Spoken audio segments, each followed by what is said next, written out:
नमस्कार दोस्तों। इतनी लंबी बातें मैंने कविता पर की, ख़ास करके समकालीन कविता पर। वही मैंने विषय लिया था, समय वही लिया था, समकालीन समय। और थोड़ा आगे पीछे हुई क्योंकि कुछ बहुत ऐसे पुरोधा हैं जो दखल करते हैं अपने समकालीन समय में बहुत जीवंत ढंग से। लेकिन कहना ये है कि कविता पर इतना बोली मैं उस दिन, तमाम अपने प्रिय नाम गिनाए और कुछ बहुत अपने नाम छूट गए। अपने से मेरा मतलब है वो जो करीबी भी हैं और ज़रूरी भी हैं, कुछ वो बहुत बड़े नाम भी हैं साहित्य के। सबसे पहले पंकज सिंह, बहुत करीबी वो मेरी माँ के मित्र, इन सारे लोगों से मेरा तारुफ मेरी माँ की मार्फत रहा। और पंकज सिंह की कविताओं की किताब जैसे पवन पानी और आहटें आसपास, जो मेरी प्रिय कविता की किताब है, दोनों की बात भूल गई।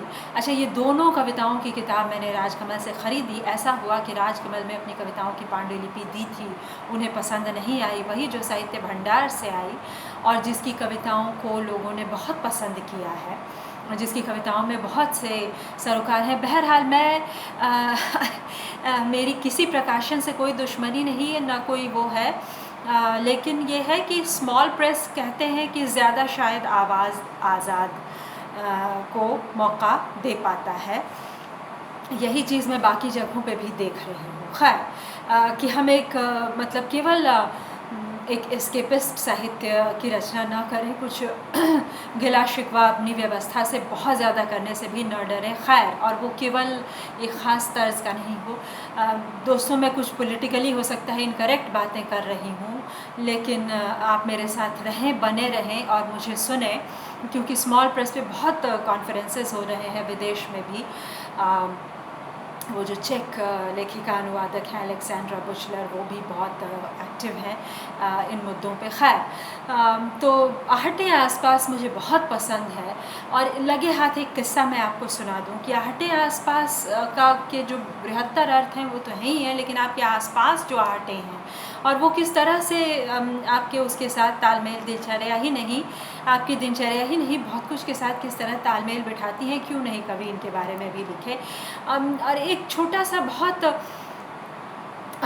मनोरंजक तो नहीं, लेकिन थोड़ा सा डरावना किस्सा है कि मैं पुणे में जहाँ पे जब घर ढूंढ रही थी, वो एक बहुत लंबा किस्सा है, उस पर मैंने एक श्रीखंड कहानी शुरू की थी और वो कभी पूरी करूँगी।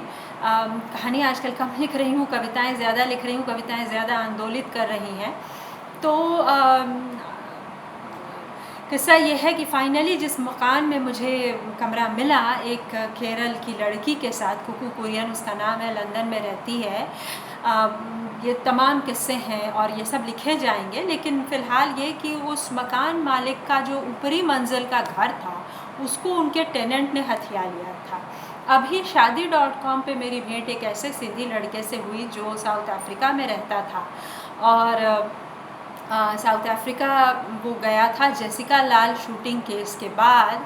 जेसिका लाल का वो मित्र था और ये तमाम चीज़ें, विटनेस प्रोटेक्शन और पता नहीं क्या क्या, उसने मुझे बहुत से किस्से सुनाए। खैर, तो वो मेरे घर डिनर के लिए भी आया था और हमारा अपनी मम्मी के साथ, और ये बहुत पहले की बात है।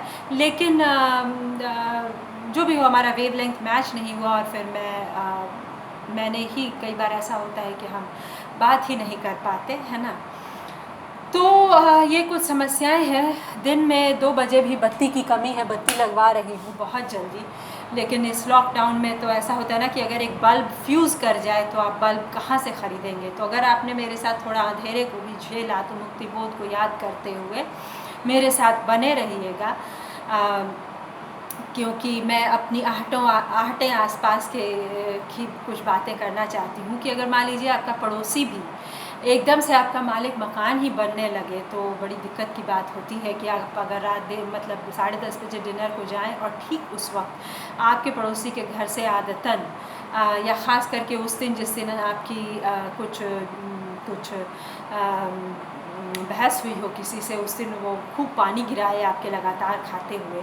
वैसे भी ये जो कि मैं ज़्यादा खा रही हूँ, ये 12वीं कक्षा से मेरा पीछा कर रहा है। वो एक लंबी कहानी है, वो भी सुनाऊंगी। कविता में भी, कहानी में भी, उपन्यास में भी एक लेखिका को, एक लेखक को ये हक होना चाहिए कि वो जिस विधा में जो भी बात कहे। आप कह सकते हैं कि ये निभी ना निभी, लेकिन आपकी आंखें खुली होनी चाहिए और अनबायस्ड होनी चाहिए। प्रिय मित्रों, और वही साहित्य की राजनीति आ जाती है जब हम बायस्ड होकर जज करते हैं कुछ भी, चाहे वो हमारी अपनी पॉलिटिक्स हो या हमारा कुछ भी हो, हमारी दृष्टि अगर रंगीन हो, खैर जो भी हो। तो ये कुछ बातें थी। वो उन कविताओं का मैं पाठ करके आपको सुनाऊंगी। आहटें आसपास से भी, जैसे पवन पानी से भी, पंकज सिंह की बहुत सी कविताएं हैं कविता कोश पर, वो भी पढ़ के सुनाऊंगी। लेकिन वो किताबें मुझसे राजकमल में ख़रीदने को कहा गया था और मैंने पहली बार जब गई थी तब मैंने नहीं ख़रीदा। उसका कारण ये नहीं था कि पास में पैसे नहीं थे। पहले मैं सोचा कि पहले मेरी पांडुलिपि तो देख लो, तो कोई बात नहीं। जब उन्होंने रिजेक्ट कर दिया उसके बाद ही ख़रीदा। चलिए, किताब मेरे पास है। तो इस तरह से। और दूसरा नाम जो मैं भूल गई, सविता जी, सविता भाभी कहती हूँ मैं उनको, क्योंकि पंकज जी मेरे बहुत करीबी थे, पंकज सिंह। और सविता भाभी की कविताएं मुझे जेन्युइनली बहुत पसंद है, याद भी है। तारों का एक घर और पता नहीं क्या क्या, और भी उनकी रात पे, नींद पे, बहुत बहुत प्रिय कविताएं हैं मेरी। लेकिन उनकी जो बहुत लोकप्रिय कविताएं हैं वो दूसरी हैं। सबसे ज़्यादा लोकप्रिय है उनकी मैं किसकी औरत हूँ, अपना कमाती हूँ, अपना खाती हूँ, वगैरह वगैरह। ट्रेन में सफ़र करती एक स्त्री एक दूसरी स्त्री से पूछती है ना। तो वहाँ पर हम स्त्री विमर्श का एक दूसरा पहलू भी देखते हैं, एक नया पहलू भी देखते हैं, एक अनछुआ पहलू। वही बात जो हम बार बार कह रहे हैं कि स्त्रियाँ अक्सर चिन्हित करती हैं दूसरी स्त्री को कि तुम किसकी स्त्री हो। ये जो जितने श्रृंगार के प्रसाधन के जो साधन हैं वो सब वही हैं। अब ये दूसरी बात है कि आप किसी के प्यार में लगाना चाहें बिंदी और सिंदूर, और वो दूसरी बात है, लेकिन वो नियम नहीं होना चाहिए, है ना। जैसे यशपाल की एक बहुत प्रसिद्ध कहानी है करवा चौथ की, अगले जन्म के लिए मैंने तुम्हारे लिए व्रत नहीं किया है। तो मुझे लगता है कि उतना घोर स्त्री विमर्श तो किसी स्त्री ने अब तक शायद नहीं लिखा। खैर, तो सविता जी बहुत बहुत प्रिय मेरी लेखिका हैं। उनकी भी कुछ कविताएं, रात पर, नींद पर, इतनी बढ़िया, उसमें जो अंतर्मन का चित्रण है वो भी मैं पढ़ के सुनाऊंगी। वो भी मैं भूल गई। सविता जी ने मेरे तीसरे संग्रह प्रत्यंचा की भूमिका लिखी है, और वो इतनी शानदार लिखी है कि वो भूमिका भी मुझे पढ़कर सुनानी चाहिए, उसको भी लगाना चाहिए। उसमें उन्होंने कहा है कि ये कविताएं 3 स्तर पर किए गए युद्ध से जन्मी हैं। और सविता जी इस बात को बहुत अच्छा इसलिए समझती हैं क्योंकि उन्होंने भी बाहर कनाडा में पढ़ाई की है, उन्होंने पूरी की। मैं यहाँ से एक अधूरा स्टडी परमिट लेके गई, ऐसी गलती कभी नहीं कीजिएगा।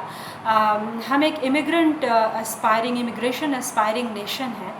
हमारे लिए इमिग्रेशन में नौकरियां मिलना, H1B वीज़ा वगैरह वगैरह बहुत बड़ी बातें होती हैं।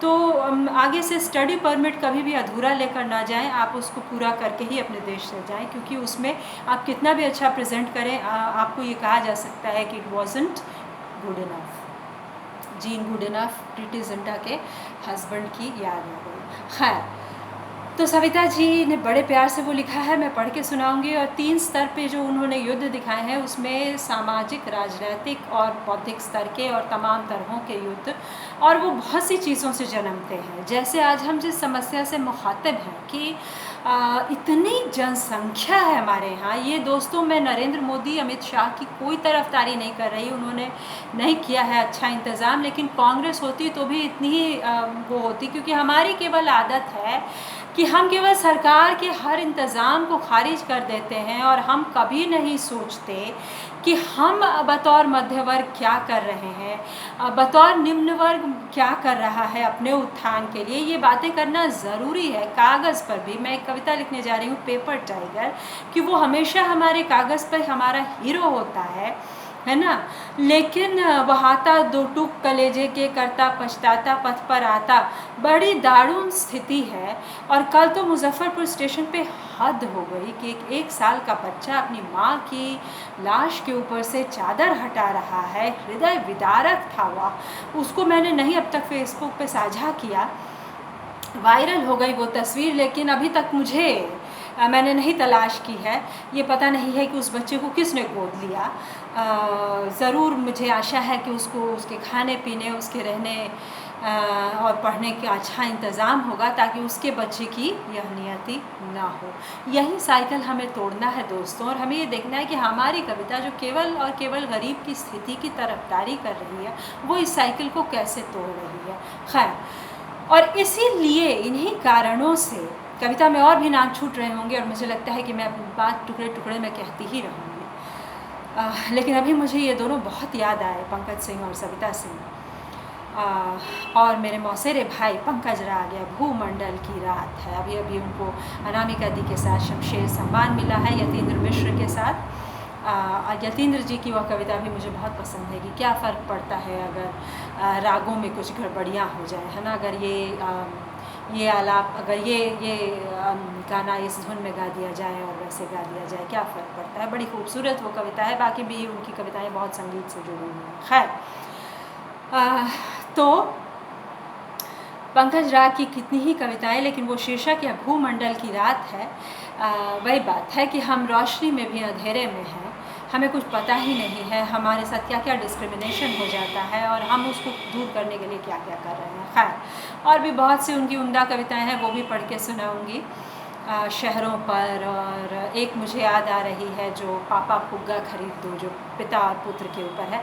ऐसी कविताएं आजकल बहुत लोकप्रिय होती है। यही चीज़ मैं कहना भूल गई कि रिश्तों पर, संबंधों पर, इनकी मिठास पर रेडियो में भी मुझसे AIR में बार बार ऐसी कविता, आपके पास संबंधों पे कविताएं नहीं हैं, मैं नहीं। और इसका कारण सिर्फ ये नहीं है क्योंकि I really went through a slightly troublesome marriage and I still don't have kids। मतलब मैं थोड़े से एक चाइल्ड बर्थ की एक पॉलिटिक्स से मुझे लगता है कि गुज़र गई। इस कारण ही नहीं है, मुझे बचपन से ही प्रकृति से, उस तरह के सौंदर्य से बहुत प्यार है, और मैं रिश्तों के उसमें कम लिख पाती हूँ। हालांकि पिता पर भी हैं, माँ पर भी हैं, प्रेम कविताएं हैं, और बहुत सी कविताएं हैं, लेकिन उन पे कम लिखा है। तो खैर, संबंधों पे कविताएं बहुत लोकप्रिय होती हैं, बेटियों पर, बेटों पर, उनकी ज़िद्दों पर, उनके साथ बाज़ार पर, पति पत्नी के साथ बाज़ार पर, वगैरह वगैरह। ये बाज़ारीकरण को मात देने का एक तरीका बताया जा रहा है, लेकिन बाज़ारीकरण को मात देने के बहुत से तरीके हैं।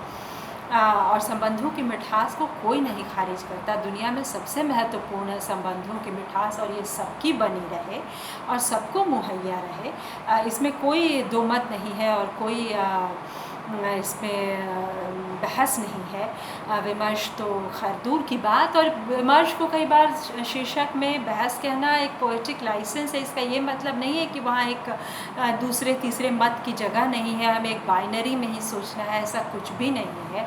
कविता में कई बार मुक्त छंद में भी हम उन शब्दों का प्रयोग करते हैं जो हमें उस वक्त अनुकूल लगते हैं। तो खैर, तो कविता पर अनंत बातें हैं, और भी हो सकता है। बहुत से कवि हैं, हरिश्चंद्र पांडे हैं जो बहुत प्रिय हैं, और कितने लोग हैं। मैं रामाज्ञा शशिधर जी को भूल गई, जिनकी आते आते जिनके साथ मुझे पुस्तक मेले में कविता पाठ का मौका मिला था, और जिन्होंने बनारस के बुनकरों की स्थिति पर मतलब लोग हर्षक कविताएं सुनाई थी कि नंगे रहते हैं ये बुनकर, है ना।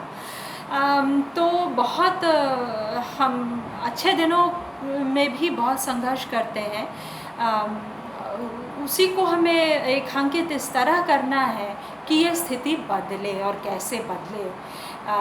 तो उनकी एक और बहुत मुझे प्रिय कविता है कि गांव के खेत से केवल रोटी नहीं आती, सल्फास की टिकिया भी आती है। और दोस्तों, मैं एक कविता फलों पे लिखने जा रही हूँ, कार्बाइड शीर्षक, कि कितना मुश्किल है आजकल अपनी किचन गार्डनिंग भी करना।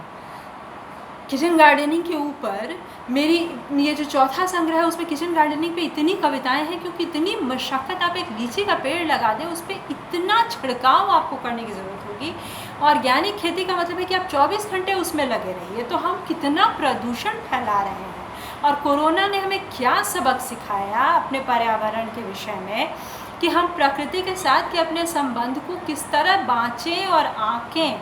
ये बहुत ज़रूरी हो गया है हमारे लिए संबंधों में इसको भी शामिल करना।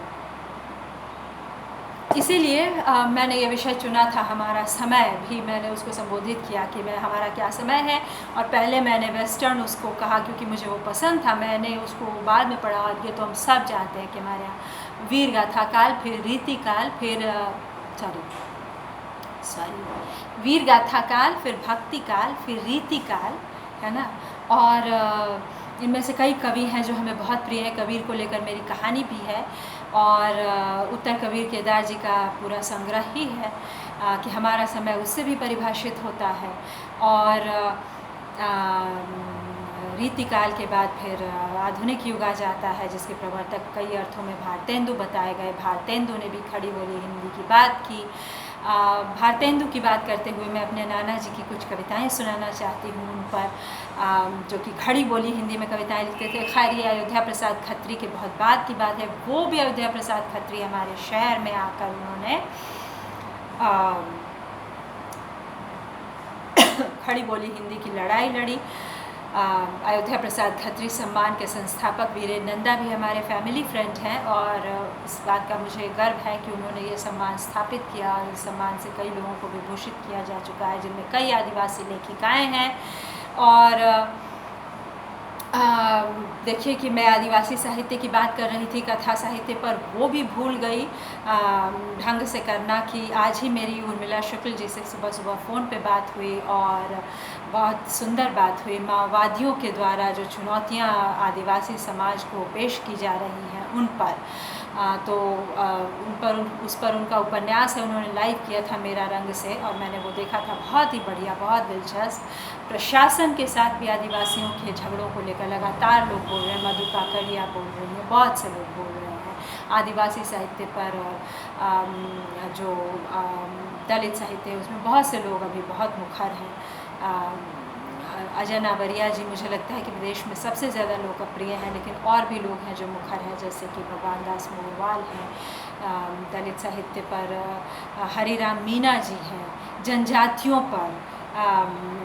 हरिराम मीना जी का बहुत काम है, उनसे भी मेरी भेंट हुई थी, और एक साक्षात्कार के लिए मैंने उनसे कहा है, और पढ़ूंगी और फिर बातें करेंगे कैसे लुप्त हो रही जनजातियों पर। ये PLF में इस बार की बात है।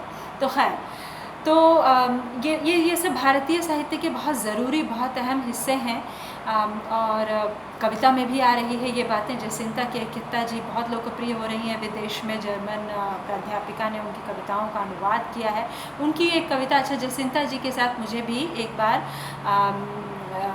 कविता पाठ का मौका मिला है। ये जो भोर पत्रिका जो थी, उसके जो संपादक हैं रंजीत वर्मा जी, और जुटान जिनकी संस्था है, जिसके बैनर तले उन्होंने ये कविता पाठ का कार्यक्रम आयोजित किया था, उसमें जसिंता केरकित्ता जी के साथ मैंने कविता पाठ किया। और उसमें ये है कि राष्ट्रगान बज रहा है और मेरे भीतर कीड़े नाच रहे हैं। और मुझे लगता है कि ये केवल आदिवासियों का सच नहीं है, ये बहुत से मध्यवर्गीय, निम्न वर्गीय, उच्च वर्गीय बहुत से लोगों का सच है। तो क्यों हमारी व्यवस्था ने इस तरह हमें छला है। निर्मला पुतुल जी, रेखा सेठी मैम हमेशा निर्मला पुतुल जी की बहुत सी कविताओं को कोट करती हैं, मैं भी कर रही हूँ। निर्मला पुतुल जी हम सबको बहुत प्रिय हैं कि व्यवस्था, किस तरह से व्यवस्था ने हमें पकाया और जलाया और त्रस्त किया है ना, हमें छला है, हमारे साथ दगाबाजी की है, पका दिया है हमें। खैर, इसका मतलब पका होना नहीं है, इसका मतलब सिर्फ इतना है कि हम अपनी ताजगी में बने रहें। हम इतने संघर्ष के लिए बाध्य हो जाते हैं हर छोटी सी चीज़ के लिए कि जीवन एक संघर्ष हो जाता है।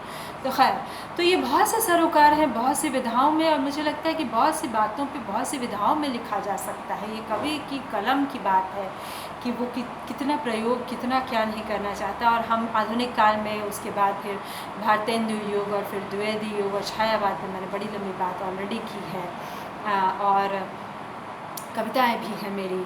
और फिर उसके बाद हम आगे के प्रयोगवाद में आते हैं, फिर हम प्रगतिवाद में आते हैं ना। और वो कौन सी बहुत प्रसिद्ध कविता है कि चाँद हमारा क्या है, वो एक कविता की पंक्ति है जो मैं भूल रही हूँ, जो मैं अगले सेशन में कभी कहूँगी।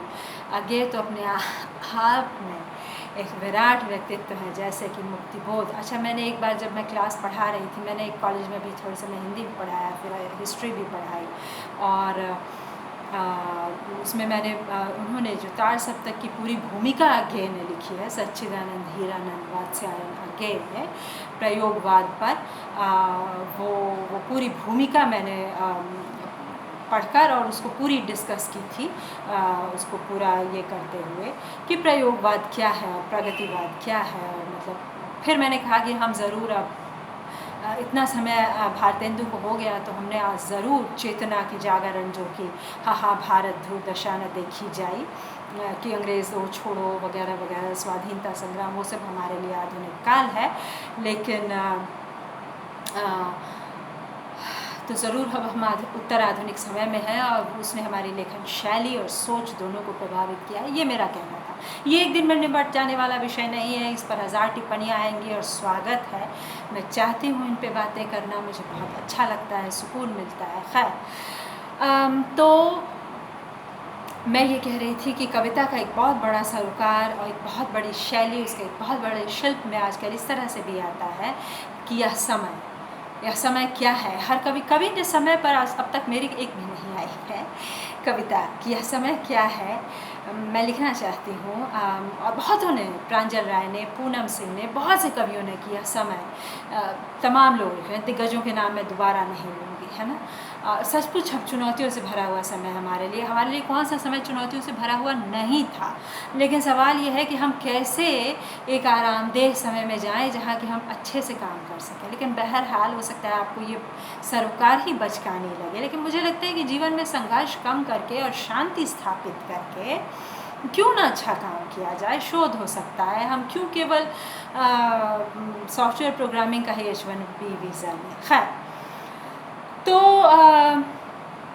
ऐसी बहुत सी बातें हैं, इसलिए मैंने वो समय वाली बात कही थी। और अनंत हैं और इस पे कविताएँ भी अनंत हैं। तो दोस्तों, फिर कभी मैं और कविताएँ भी इस पे अपनी प्रिय सुनाऊंगी, अपनी भी सुनाऊंगी। आशा है कि आप इजाज़त देंगे। और पिछला जब मैंने ख़त्म किया था तो मैंने कहा था कि मैं 3 उपन्यास की चर्चा करना चाहती हूँ। हो सकता है कहानी फिर कोई छूट गई हो, लेकिन उपन्यास जो 3 की मैं चर्चा करना चाहती थी, एक तो मैंने प्रवासी साहित्य की बात की। हाँ, याद आ गई कहानी जो छूट रही थी। प्रवासी साहित्य की मैंने बात की और एक बहुत प्रिय लेखिका को भूल गई, इला नरेन की कहानियाँ, रूपाली तुम इतना क्यों रोई। हम सचमुच एक ऐसे समय में हैं जहाँ स्त्रियाँ खुलकर बहुत पारिवारिक ढांचों पर, तस्लीमा नसरीन ने लिखा है, उनको सबसे पहले आत्मकथात्मक में भी ये कर दिया जाता है। लेकिन बहुत से परिवारों में बहुत सी राजनीतियाँ हैं और क्या क्या नहीं होता है। मेरी अपनी एक कविता है, पेड़ों की राजनीति, पढ़ के सुनाऊंगी कि लोग एक दूसरे को, कोई मुझसे कह रहे थे कि मैंने आंगन में खड़े होके अपनी चाची के साथ का साझा का जो कटहल का पेड़ था उसको खड़े होके मैंने कटवाया है, न रहेगा पेड़ और न होगा झगड़ा। तो इस तरह की बातें हैं। वो कविता पेड़ों की राजनीति में पढ़ के सुनाऊंगी। ये अनंत काल से होता रहा है। प्रेमचंद ने लिखा कि गोरी के भाई ने उसकी गाय को जहर दे दिया। तो खैर, तो ये हर परिवारों में हो रहा है। ये इसलिए संपत्ति की लड़ाई और पता नहीं क्या क्या, ईर्ष्या, डाह और पता नहीं क्या क्या। तो इला नरेन की वो कहानी और बहुत सी बातें हैं, मतलब बहुत सी बातें हैं इससे जुड़ी हुई। लेकिन इला नरेन की वो कहानी, रूपाली तुम इतना क्यों रोई, जिसमें है कि किस तरह से पिता के साथ दुश्मनी भी नहीं निकाल रहे, लेकिन पता नहीं क्या कर रहे हैं चाचा, कि पहले तो खुद ही शादी करवाई, फिर खुद ही तुड़वाई भी। और ऐसा होने पे कई बार पति जो है वो भी बहुत अनकोऑपरेटिंग मिल जाते हैं। खैर, तो वो एक दारुण कहानी है। एक प्रोटैगनिस्ट जो है वो बाहर से आई है और एक लड़की से यहाँ मिल रही है जिसकी ये स्थिति है। तो इला नरेन की वो कहानी मुझे बहुत प्रिय है, बेहद। और भी उनकी बहुत सी कहानियाँ हैं। एक लड़की की कहानी जो कि बधिर है, लेकिन किस तरह अपना ऑपरेशन करवाती है और चारू उसका नाम है, सुनने लगती है वगैरह वगैरह। तो बहुत इंस्पायरिंग वो कहानियाँ होती हैं। और उसके पति का जो ठंडा रुख है उसके प्रति, उसका वर्णन है। शायद स्त्री विमर्श इस ठंडेपन का बहुत ज़्यादा बना हुआ है कि हम प्यार तलाशते हैं और हमें मिलती है व्यवस्था पति के नाम की, जबकि हम सोचते हैं कि बाहर व्यवस्था हो है ना, बाहर स्कूल हो, कॉलेज हो, बैंक हो, सड़क सुरक्षित हो, ओल्ड एज होम भी हो, केयर होम्स भी हो। अभी बाहर केयर होम्स में बहुत त्रासदी हुई है, लेकिन उन्होंने क्या साबित किया कि बाहर केयर होम्स हैं। और हमारे बहुत से कथा साहित्य का बहुत लोकप्रिय विषय, अभी ममता कालिया जी ने सिनी वाली शर्मा की कहानी को कोट किया, बूढ़ों को बाट ले लें की कहानी पे। बूढ़ों का बहुत महत्व है, लेकिन बहुत सी बातें हैं यहाँ, और अगर हम बहुत उससे बात करेंगे ईमानदारी के साथ, तो हमें ये सोचना होगा कि बूढ़ों को भी, मान लीजिए कि अगर हम घर में रहते हैं साथ, तो उनको अपना दबदबा और दखल दोनों कम करके देखना चाहिए। हो सकता है कि कई जगहों पे बूढ़ों की स्थिति बहुत ख़राब है। एक व्हाट्सएप वीडियो मैंने देखा जिसमें एक बहू अपनी सास को पाव रोटी मसलने की तरह अपने पैरों से मार रही थी। ये व्हाट्सएप वीडियो मैंने नहीं फेसबुक पे लगाया। मैं इस तरह के वीडियो इसलिए केवल देखती हूँ क्योंकि हमें जानना चाहिए कि हमारा समाज कितना ख़राब है। इसका दूसरा भी सच है, मैं ऐसे केसेस जानती हूँ जिन्होंने पढ़ी लिखी खूबसूरत लड़कियों को जलाया है। तो ये कैसा स्त्री विमर्श है और ये कैसा समय है, हम अब भी उसमें हैं। तो खौफनाक है समय दोस्तों, और ये सभी सरोकार ज़िंदा हैं, हमारे साथ बने हुए हैं। पढ़ी लिखी थी उस लड़की की माँ भी, उसने अंत में केस किया, केस लड़ी, उन लोगों को जेल हुई, जेल गांधी को भी हुई, जेल क्रिमिनल्स को भी हुई। इसलिए जो हमें हमेशा कहते हैं ना कि एक टोटलिटेरियन व्यू नहीं रखना चाहिए, चाहे वो रेस हो या कुछ भी हो, लेकिन या क्राइम हो या कुछ भी हो, और संवेदना हमेशा रखनी चाहिए किसी भी चीज़ के आकलन में। तो ये बात, और यहीं पे मैंने साहित्य की राजनीति की भी उस दिन इतनी बात की, और मैंने शायद ये बात कही कि साहित्य की राजनीति ये नहीं है कि आप एक राजनीतिक दृष्टि रखते हो, आप राजनीतिक दखल रखते हो, लेकिन साहित्य का राजनीतिक हस्तक्षेप ज़रूरी भी है, कुछ हद तक ज़रूरत से ज़्यादा है। ये मैं कहना चाह रही थी कि इतना ज़्यादा है कि मुझे लगता है कि समूचा साहित्य दो खेमों में बट गया है, कि या तो आप इधर हैं या आप उधर हैं। नामिका दी का एक संग्रह है दूबधान, यानी कि ना मैं इधर हूँ ना मैं उधर हूँ, मेरा दूध भात है, ये हम लोग पहले कहते थे, ये एक्सप्रेशन था हमारा। लेकिन मुझे लगता है कि इतनी खेमेबाजी है जो फेसबुक पे भी दिखती है, कि पहले आप ढेरों राजनीतिक बात करके अपने समर्थक जुटा लें और उसके बाद एक पोस्ट लगाएं और देखिए कि आप क्या एक कैंप बन जाएगा। तो ये मुझे लगता है कि हो रहा है। खैर, तो इससे जूझना कठिन है, और मेरे जैसे लोग जो ना पूरे इधर रहना चाहते हैं ना उधर रहना चाहते हैं, जो मतलब कि नाम टाइप के मूवमेंट में जिनकी हालत इस तरह से हो रही है कि धोबी का कुत्ता ना घर का ना घाट का, बड़ी दारुण स्थिति है। अपने पे ही हंस रही हूँ, लेकिन क्या करें। अब मेरे साथ ये है कि मैं जो इमिग्रेशन की लड़ाई लड़ी उसके विषय में कोई मुझे कहता है कि ज़रूर भगवा लोगों ने किया, कोई मुझे कहता है ज़रूर कांग्रेसियों ने किया। अब मुझे पता ही नहीं है, मैंने बहुत से मतलब लॉयर से भी बात की, और मैं मिलूँगी, मैं शशि थरूर से सबसे पहले मिलूँगी, मैं राहुल गांधी से भी मिलने की कोशिश करूँगी, और अगर सोनिया जी से कभी मिलने का मौका मिले तो ऐन बेहतर। कौन नहीं मिलना चाहता लीडरान से, लीडरान से कौन नहीं मिलना चाहता, जब तक कि वो एकदम से खूनी और आतंकी ही ना हो। हम उनसे भी मिलना चाहते हैं, आतंकियों से भी बात की जाती है। एक कविता कल मैंने पढ़ी थी, वो इस बारे में भी थी कुछ हद तक, लेकिन खैर कहने का मतलब कि ऐसे हमारे कानून हो इमिग्रेशन के कि ये ना हो कि आप देश आए हों और उधर आपका पूरा स्टेटस चला जाए, और वो भी इस तरह कि आपका लगभग हासिल ग्रीन कार्ड ड्रॉप करवा के जो स्टडी परमिट दी गई वो एक गलत कंप्लेंट के आधार पे कैंसिल हो गई। इमिग्रेशन का कोई कानून होना चाहिए जिसको हम यहाँ से संबोधित कर सकें। खैर, तो ये लंबी बातें हैं, जीवन पर्यंत चलेंगी।